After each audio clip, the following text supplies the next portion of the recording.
When people imagine medieval warfare, they often picture heroic knights clashing on open battlefields, swords flashing beneath fluttering banners. Yet the reality of medieval war was far less dramatic and far more horrifying. Most wars were not decided in swift battles, but through long, grinding sieges that targeted fortified cities and castles. Inside these walls, life did not resemble heroic legend. Instead, it became a slow descent into hunger, fear, disease, and moral collapse.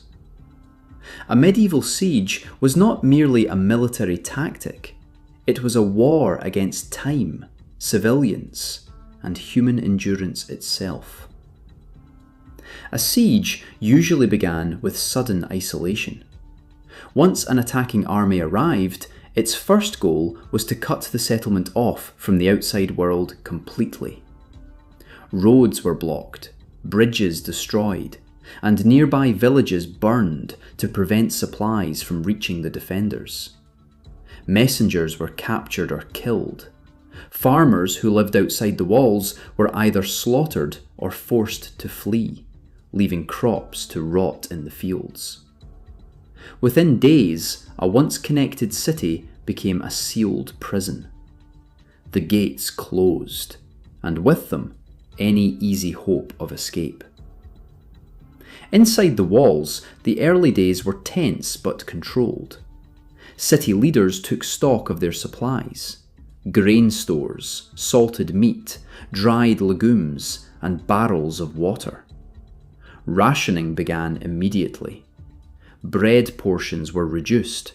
Meat was reserved for the sick or the elite, and luxuries vanished overnight. Livestock kept within the walls posed a dilemma. Slaughter them early to conserve feed, or keep them alive for later. Every decision carried life or death consequences. As weeks passed, food scarcity worsened. Fresh food disappeared first, followed by grain. Bakers stretched flour with sawdust, ground peas, or even crushed bones. Bread became hard, mouldy, and sometimes poisonous. When stores ran out, desperation set in. Historical records describe people eating rats, dogs, cats, birds, leather belts boiled into soup, and grass scraped from courtyards. Hunger was not just pain, it was weakness, confusion, and despair that eroded the will to resist. Disease flourished in these conditions. Medieval cities were already unsanitary by modern standards, but siege conditions pushed them into catastrophe. Overcrowding worsened as people abandoned damaged homes and slept in churches or cellars. Clean water grew scarce. Latrines overflowed. Dead bodies, human and animal, sometimes lay unburied due to constant bombardment. Dysentery, typhus, and fever spread rapidly, killing the weak and strong alike. Often, disease claimed more lives than enemy weapons. Psychological suffering was constant. The noise of siege engines pounding walls day and night robbed people of sleep. Every crash might signal a breach. Children cried, adults prayed, and fear became a permanent companion. Rumours spread wildly. Relief armies were coming, or had been defeated. The walls were about to fall. Someone inside was planning betrayal. Anxiety fractured communities from within. Attackers deliberately intensified this terror. Psychological warfare was an essential part of sieges. Prisoners were executed in full view of the walls. Severed heads were displayed on spikes. Messengers hurled threats or offers of surrender into the city. Sometimes, attackers launched diseased corpses or animal carcasses over the walls, contaminating water supplies and spreading panic.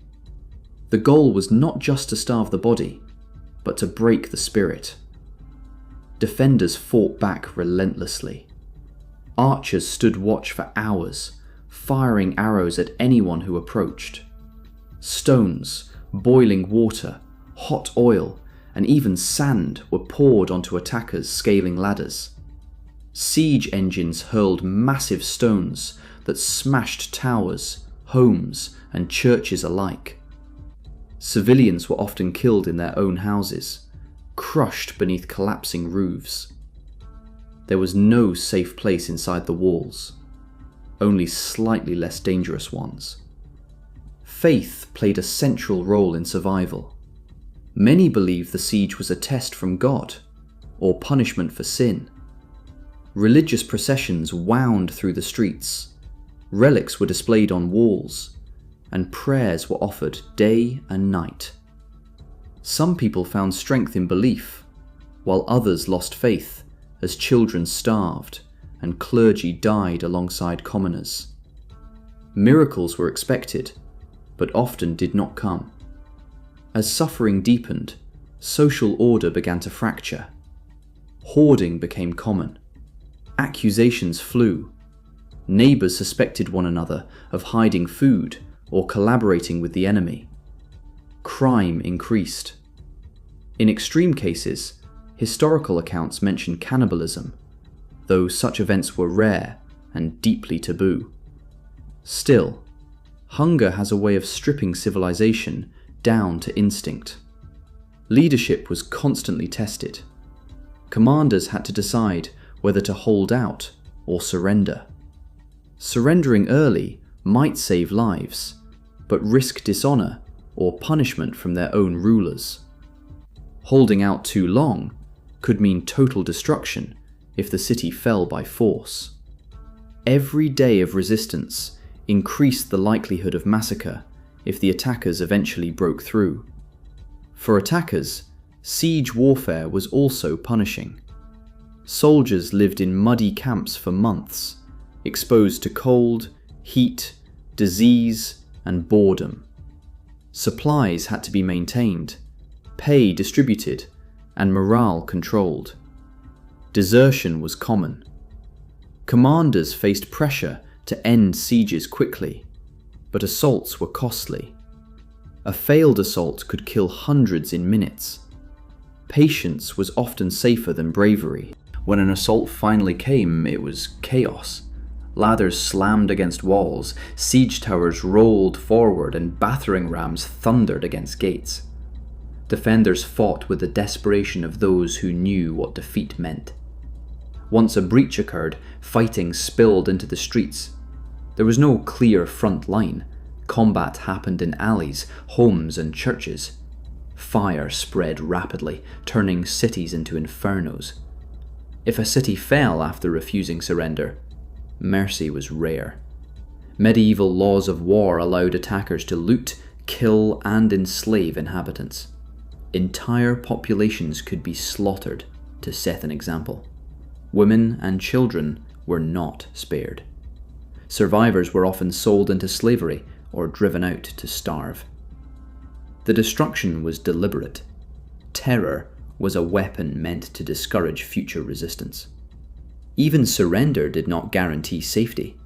Terms might include heavy ransom payments, loss of political rights, or forced exile. Leaders were often executed. The city's autonomy might be stripped away permanently. Victory came at a terrible cost for both sides. When the siege ended, the scars remained. Cities took decades to recover, if they ever did. Trade collapsed, fields lay abandoned, and populations dwindled. Trauma lingered in collective memory. Songs, chronicles, and local legends preserved the horror long after walls were repaired. The true reality of medieval sieges strips away romantic notions of chivalry and honor. They were slow, merciless struggles where civilians suffered most. Survival depended less on courage than on endurance, luck, and ruthless calculation. Inside those walls, humanity was tested in its rawest form. Understanding what really happened inside a medieval siege forces us to confront a darker past. It reminds us that history's grand narratives were built on ordinary people enduring extraordinary suffering. And when the silence finally fell after a siege, it was not the sound of victory. It was the echo of lives forever changed.